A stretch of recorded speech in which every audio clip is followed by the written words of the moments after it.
Hello everyone, this is Just a Dad and I wanted to do a quick review on this Weber grill.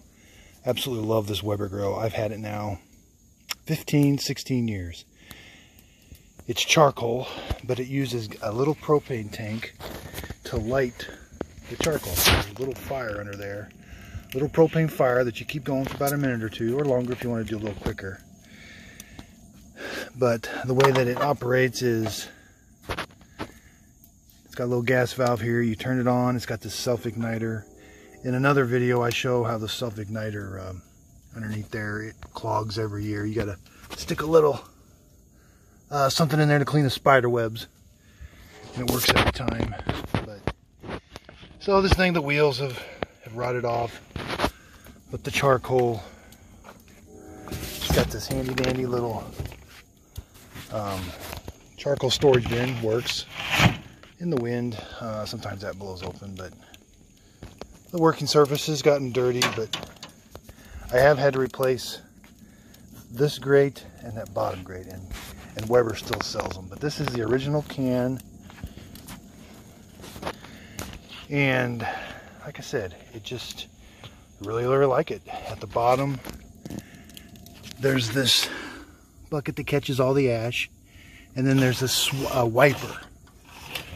So what it is see the little holes at the bottom? You're going to wipe out the ash, and then you can carry this little thing. You just open this up. I'm not going to do it now, but this pan comes out, carries the ash, and you take it to wherever you go. So that's about 15 years of grease buildup. One time the grease on the sides of the thing did catch fire, and I let it burn. I could have put it out real easy just by putting the lid on it, but I did let it burn to kind of burn the grease away, and that seemed to really help. But so you put the charcoal in. Oh, I have had to replace these baskets. The baskets, I probably had to buy 3 of them in the last 15 years. And like I said, 2 of these grates. But so the charcoal is going to get nice. So the charcoal is going to catch fire. So right now I'm going to turn the gas off. And these are just those little propane tanks you find at Walmart for camping. So now that the charcoal's lit, this takes about 30 minutes from this point. You can see down there, there's a nice amber going. In about 30 minutes, all the charcoal will turn white, and then you are ready to cook. So I put the grate on. This grate has these side things that flip up. And once in a while, when I'm cooking for a big family, I have had to add more charcoal. I guess that's what it's for. I've never really used these things that flip up. So I just give it a quick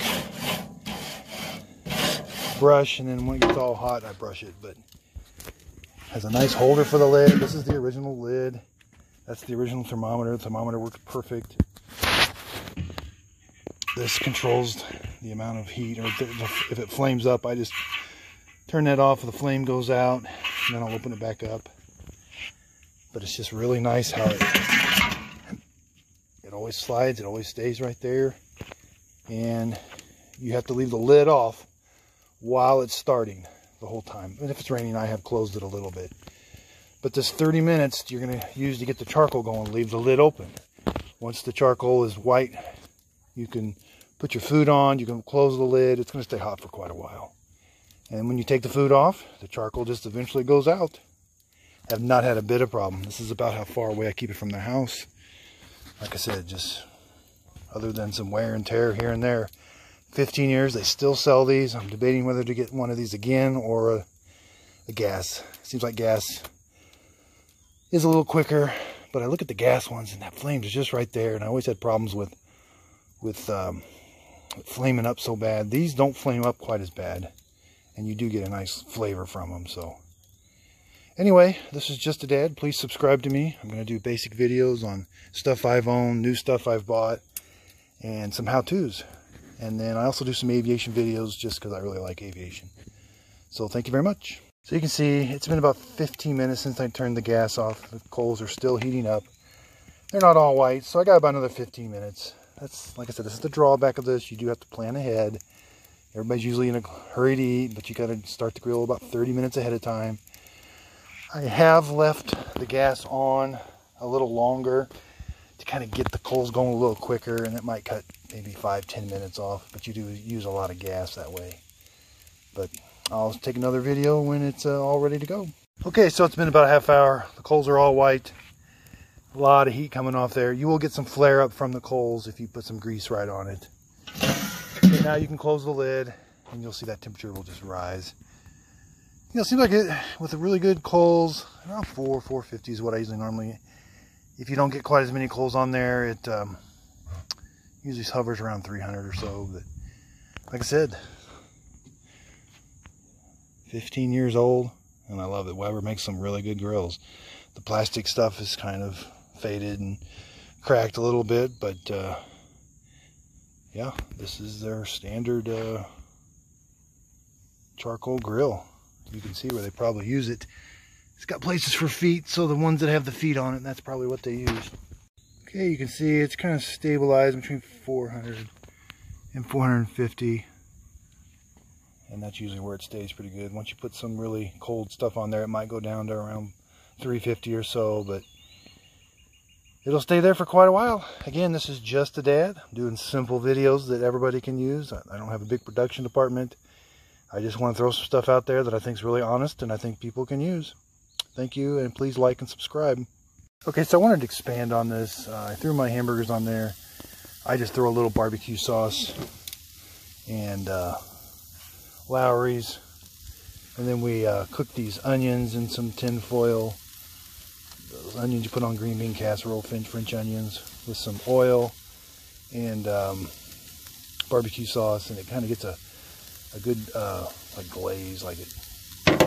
But anyway, I wanted to show you, you know, that's what it is with hamburgers on it. And then the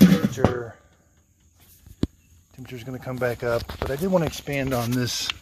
So not only does this thing clean the bottom of the, but it also allows airflow in and out. I've never used it for that. I guess you could stop the airflow completely from coming in, but I've always just had it open, and I use it to clean the ash out of the bottom of the thing. There's the temperature coming up. So with hamburgers, it does stabilize around, looks like between 300 and 350. You know, you get that good, nice 400 to 450 when you first put the hamburgers on, but then it kind of, and it's slowly going up.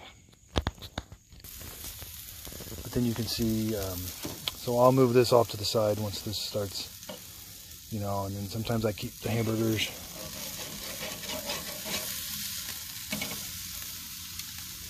You know, I've got these I know everybody uses different things, but I love these things. They just seem to work. You can kind of grab hot dogs, hamburgers, anything. And it seems to work, but I don't get a lot of, you know, I'm not getting a lot of flare up from it. Getting a nice, good, even heat, but it is mainly around the center.